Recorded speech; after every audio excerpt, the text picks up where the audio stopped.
Bienvenue dans Smart Bourse, votre double dose quotidienne de marché en direct sur Bismart, chaque jour à la mi-journée, 12h30, 13h, et en fin d'après-midi, la grande édition pendant 1 heure à partir de 17h, rediffusée à 20h sur Bismart TV, émission que vous retrouvez chaque jour en replay sur bismart.fr et en podcast sur l'ensemble de vos plateformes.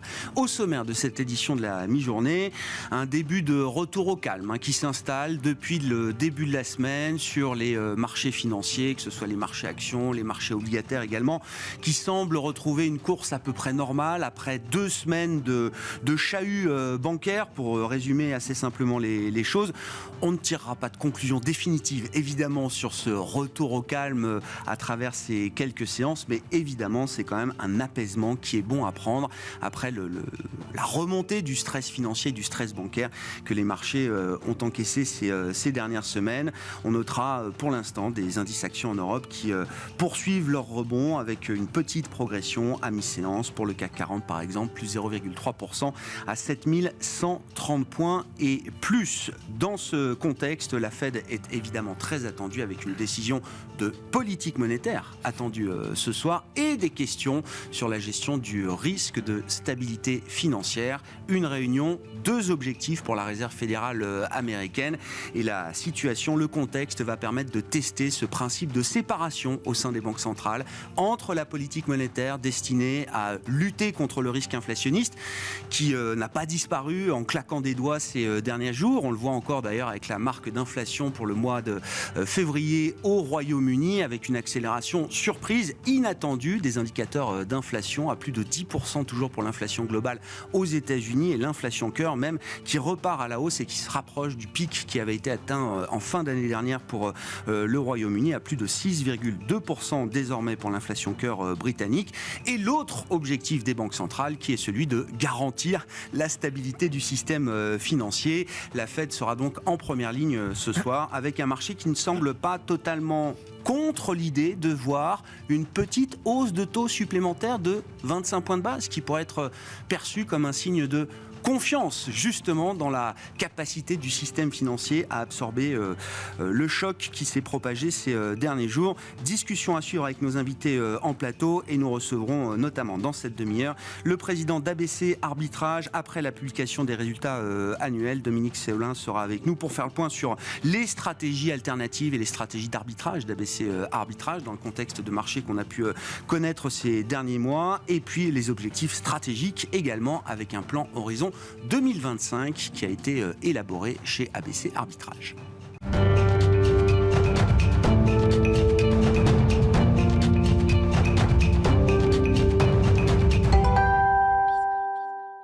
Mais d'abord, un état des lieux de la situation sur les marchés après quelques séances de soulagement et de retour au calme. C'est Arnaud Morel qui est avec nous en plateau, directeur de la gestion sous mandat de Promépar Asset Management. Bonjour et bienvenue Arnaud. Bonjour Grégoire.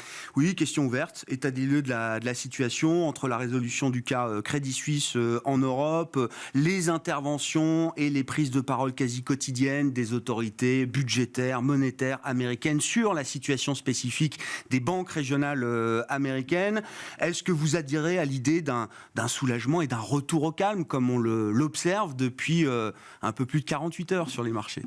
Premier point, ce qu'il faut retenir, c'est que l'ensemble des acteurs et des protagonistes se souviennent de la crise de 2008 et ont mis en place rapidement et efficacement, on va dire, tous les outils pour juguler cette crise, en tout cas bancaire, pour le moment. Et ça, c'est les points importants à souligner, avec, comme vous l'avez dit, des garanties de dépôt avec l'intervention de l'État. De l'autre côté, des banquiers centraux qui ont fait une action harmonisée avec un programme, on va dire, de swap pour garantir un niveau de liquidité important sur les marchés financiers. Et on a même eu, on va dire, les grandes banques américaines qui viennent au secours de First Republic. Donc voilà, c'est des gages, on va dire, de sécurité. Et surtout, c'est une histoire qui ne reviendra pas. Et ce qu'on tient en conséquence, c'est qu'il n'y aura pas lieu et on ne veut pas. Et ce n'est pas une option envisageable qu'il y ait un second Lehman aujourd'hui. Ça, c'est les points importants. Après, de retenir en termes de positionnement aujourd'hui, le rebond en tout cas des bancaires, notamment en zone économique européenne, nous semble intéressant. Quand on regarde le cours de BNP, il est passé de 47 à 55. C'est logique, on est quand même sur la darling aujourd'hui de la zone économique européenne, des ratios de solvabilité qui sont au maximum, une réglementation qui est optimale en zone économique européenne. Jusque-là, pas de sujet en tout cas pour nous sur ce secteur. Après, la sélection des titres est très importante. Ouais, enfin vous dites c'est logique, c'était pas évident il y a encore quelques jours. C'est-à-dire qu'on a tous en tête qu'on peut raisonner à l'infini sur le secteur bancaire, sur ce que la réglementation post-Lehman a permis, et notamment en matière de renforcement des bilans, de capacité à absorber les chocs. Après, on sait que quand on parle du secteur bancaire, on parle d'animaux très particuliers, avec une notion de confiance qui est quand même au cœur de tout, et que cette confiance, malgré la réglementation, malgré la solidité des ratios de solvabilité ou de liquidité, elle peut quand même disparaître à un moment. Clairement, les banques, c'est l'épicentre, on va dire, de l'économie.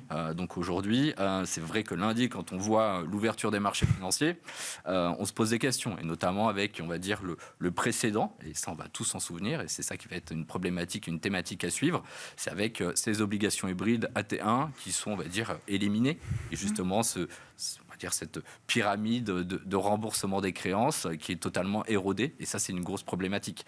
Mais clairement, si on sélectionne les bons titres dans le secteur bancaire, dans le stock picking, voilà, il y a une bonne tenue, il y a des dividendes, voilà, des bonnes choses sur le secteur bancaire. Ça veut dire que c'est un secteur qui est encore investissable aujourd'hui, avec un niveau de sélectivité peut-être renforcé, mais c'est un secteur qui est encore investissable malgré ce qu'on a connu ces 15 derniers jours. Tout à fait. Déjà, il y a plusieurs sujets.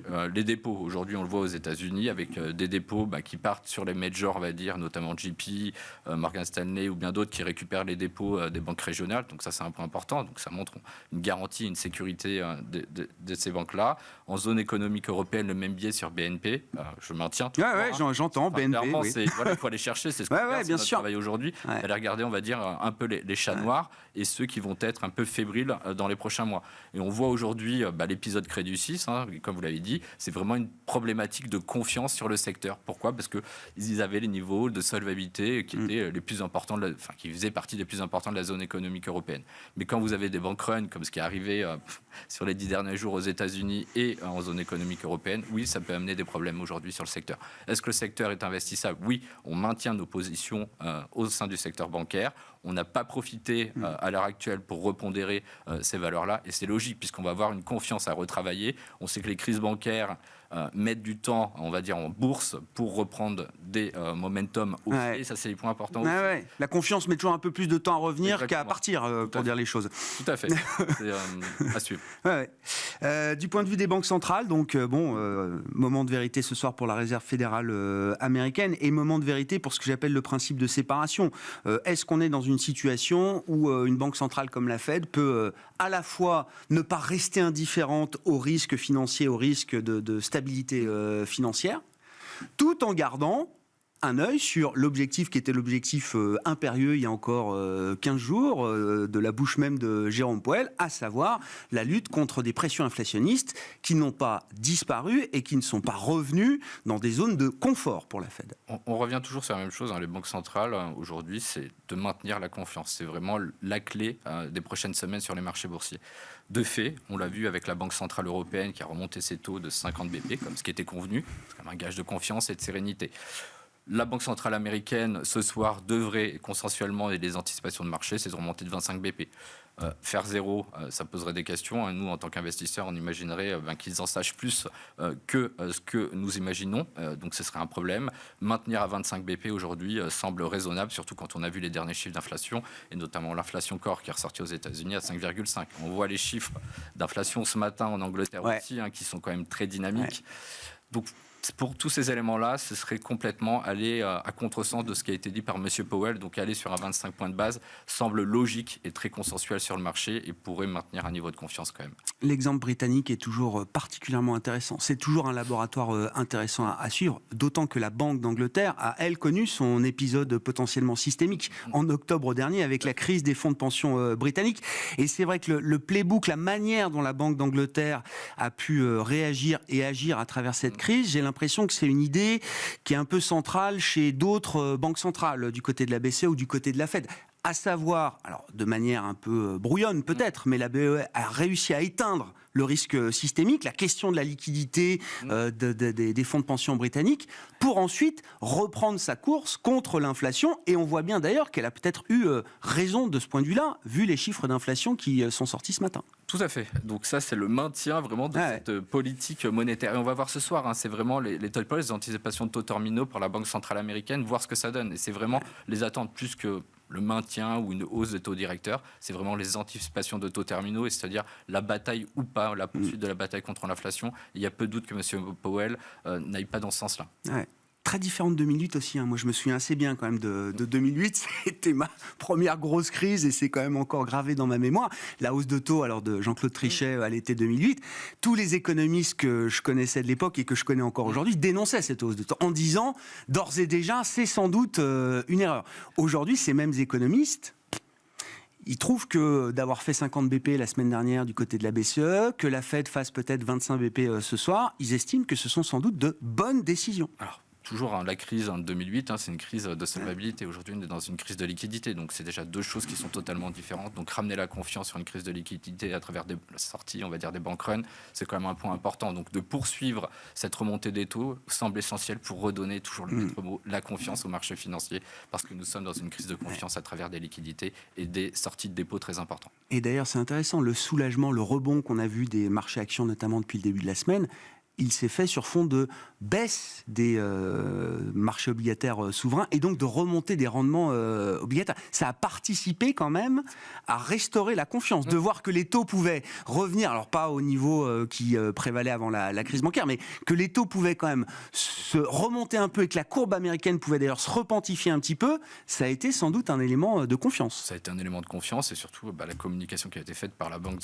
centrale anglaise et la Banque centrale européenne en disant nous on garantit, le modèle suisse sur les AT1 ne se reproduira pas au sein du système bancaire, la zone économique européenne et des Anglais. Ça aussi, et ça a participé justement à avoir cette repentification de la courbe de taux et la remontée des taux. Donc clairement, c'est une communication, et je répète toujours pour la 5e fois, mais c'est la confiance et la communication qui sont les maîtres mots et qui sont aujourd'hui le gage de la sérénité ou pas sur les marchés financiers pour les prochaines semaines. On peut saluer d'ailleurs la compétence de Christine Lagarde dans un moment comme celui-là. Elle a été très claire devant la représentation, les députés européens cette semaine. Ça n'est pas le régulateur suisse qui impose les règles de régulation en Europe. Exactement. Voilà. Le message était clair de ce point de vue-là. Une fois qu'on a dit ça, qu'est-ce qui change dans la logique d'investissement qu'on pouvait avoir depuis le début de l'année, Arnaud? Comment on a regardé attentivement sans doute les portefeuilles, les stratégies qui étaient déployées jusqu'à présent? Qu'est-ce qu'on a eu envie de confirmer, de conserver? Qu'est-ce qu'on a eu envie de nettoyer, de couper peut-être? Alors, le premier point déjà, c'est de regarder un petit peu les perspectives macroéconomiques, puisque quand même tous ces éléments, cette crise financière des banques régionales va avoir un impact sur la croissance économique américaine. Le tout est de savoir est-ce que cette crise de confiance sur les banques régionales s'arrête. Et si elle s'arrête aujourd'hui, on peut voir que l'impact sur la macro sera moins importante que si ça perdure. Donc, le période de récession aujourd'hui sur les économies se rapproche, on va dire en termes de trimestre. On peut l'attendre sur le 3e trimestre de l'année 2022-23, ce qui n'était pas forcément le scénario il y a encore un mois. Donc aujourd'hui, ce qu'on fait dans les portefeuilles, on rééquilibre en tout cas sur la partie action. Les portefeuilles, on les rendra moins cycliques, c'est-à-dire qu'on regarde un petit peu la consommation courante et toute la partie agroalimentaire. Qu'est-ce qu'on a fait? Pas grand-chose. On a acheté Danone et on a acheté une société qui est Mowi, qui est spécialisée dans les vaches de saumon. En gros, qu'est-ce qu'on achète? On revient sur des sociétés de croissance qui ne sont pas sur des niveaux de qualité et des niveaux de croissance comme ce que nous pourrions connaître, parce que les niveaux de valorisation nous embêtent toujours. Mais c'est de diversifier, de rendre moins cycliques les portefeuilles à l'heure actuelle et surtout avec la visibilité quand même qui s'amoindrit en termes de macroéconomie. L'idée macro, c'est que l'horizon de la récession s'est raccourci, mais que la profondeur de la récession n'est pas forcément trop inquiétante encore à ce stade. À ce stade, d'accord. Clairement, c'est que on arrive à une récession qui arrive plus rapidement, mais l'ampleur de cette récession ne devrait pas être très importante. Je rappelle qu'on était encore il y a un mois, on était sur un scénario d'atterrissage de l'économie, sans marasme économique. C'est-à-dire on était dans un no landing. Donc c'est quand même les points importants. C'est le changement d'humeur des marchés, le changement macroéconomique sur un mois, les mouvements sur le marché obligataire sont à suivre aujourd'hui. Donc voilà, c'est des ajustements de portefeuille, des cyclicités moins importantes au sein des portefeuilles, pas de vente à ce stade sur les portefeuilles. Non. Mais bon, la route est un peu moins sèche qu'elle ne l'était précédemment. Merci beaucoup Arnaud. Arnaud Morel qui était avec nous en plateau, directeur de la gestion sous mandat de Promépar Asset Management.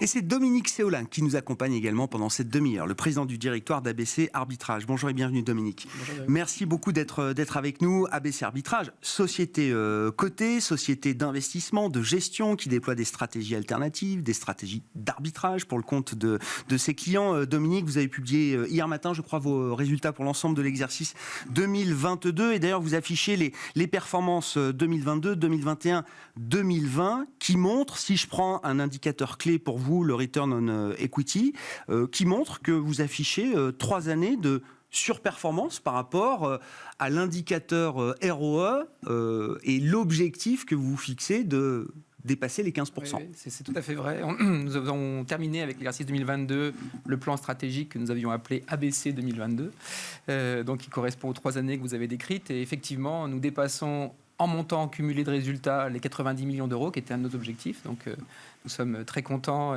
Et aussi, également, vous l'avez dit, l'objectif de ROE minimum au sens de la surperformance des 15%, que nous avons avec une moyenne qui se situe autour de 20%. Donc, effectivement, une excellente performance de l'ensemble de nos équipes et dans des marchés complexes.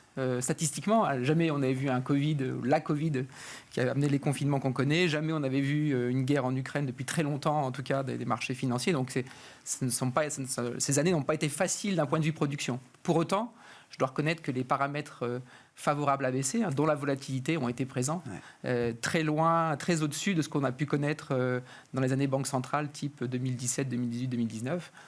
Je rappelle néanmoins aussi que la moyenne de volatilité est autour de 20% historique. Donc on a été au-dessus très régulièrement, mais pas non plus dans des proportions monstrueuses, à part localement, comme mars 2020 ou mars 2022. Oui, bien sûr. Ouais. Voilà. L'environnement de marché est plus favorable pour les stratégies d'ABC depuis déjà quelques années, on peut dire, Dominique. Clairement, vous avez raison. En fait, ce qui se passe, c'est que ABC Arbitrage, son métier, pour faire très simple, c'est d'apporter de la liquidité. La liquidité est demandée, alors Arnaud l'a dit tout à l'heure, encore plus aujourd'hui. C'est le maître mot, c'est le mot-clé partout aujourd'hui. Plus il y a de l'agitation, et en particulier de l'agitation de peur, puisque l'agitation euphorique est moins vraie depuis les banques centrales, mais plus l'agitation de peur, plus cette liquidité est demandée, et plus ABC a des facilités pour exercer son métier. Donc c'est vrai que les vents ont été plutôt favorables, vous avez raison, depuis quelques années. Sur quel type de marché aujourd'hui il y a des besoins de liquidité particuliers, Dominique?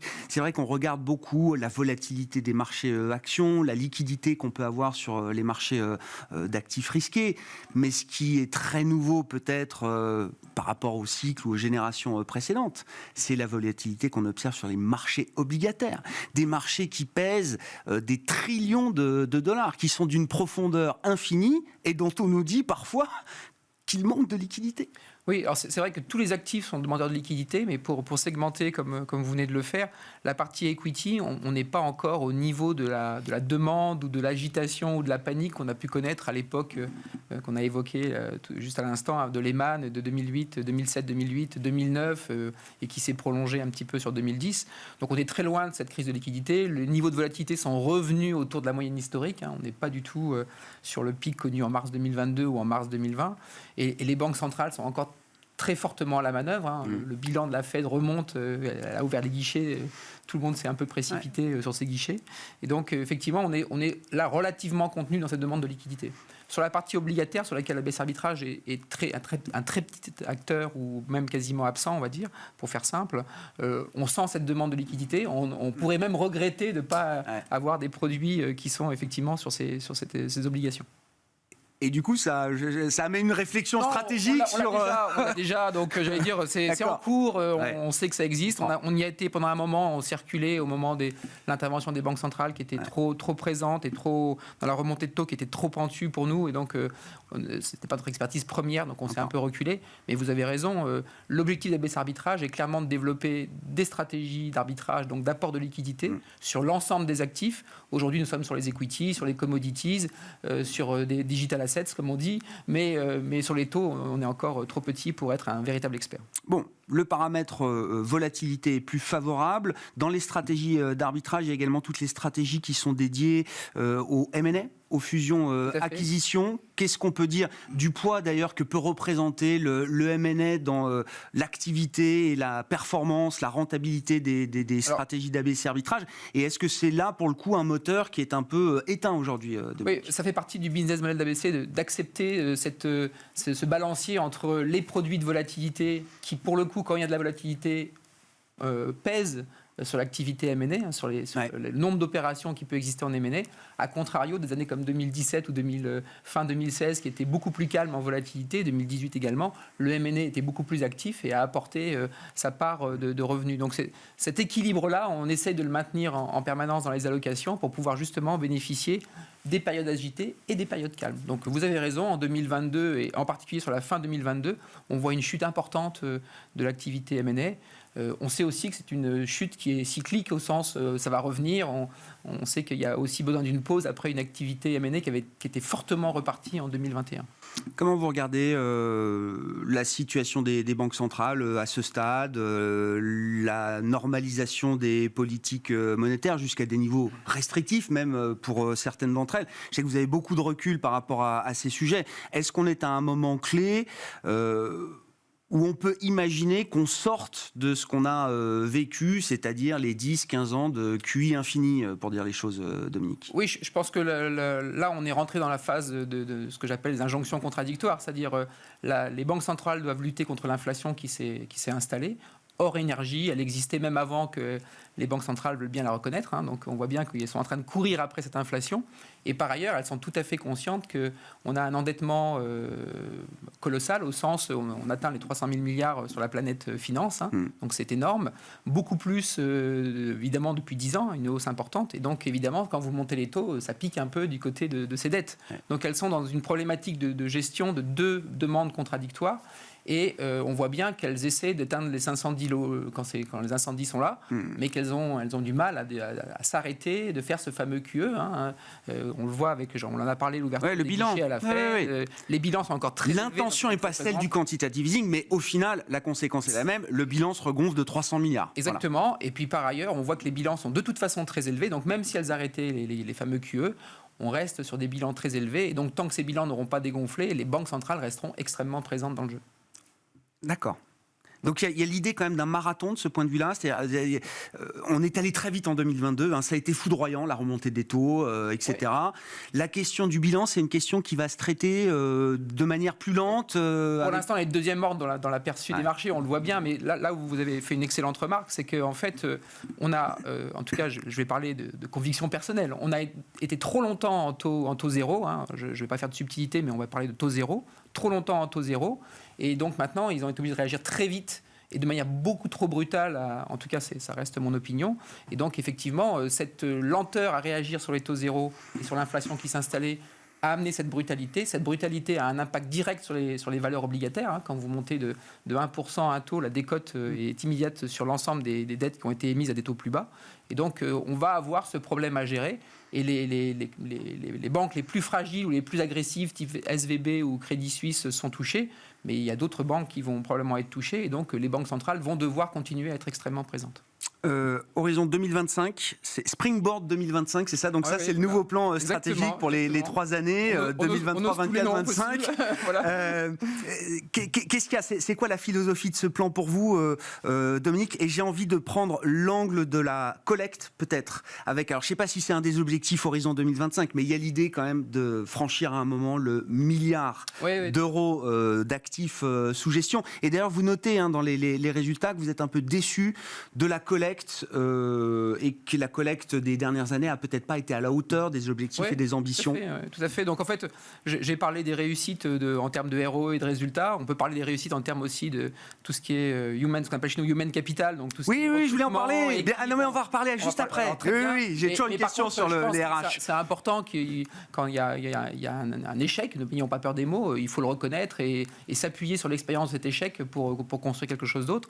Parmi les grosses réussites d'ABC, c'est quand même, dans ces 3 années, on a construit une nouvelle équipe commerciale, ce qui est complètement atypique pour nous. C'est tout à fait nouveau, cette dimension marketing, commerciale. On travaille sur des nouveaux produits à mettre dans les catalogues pour nos clients.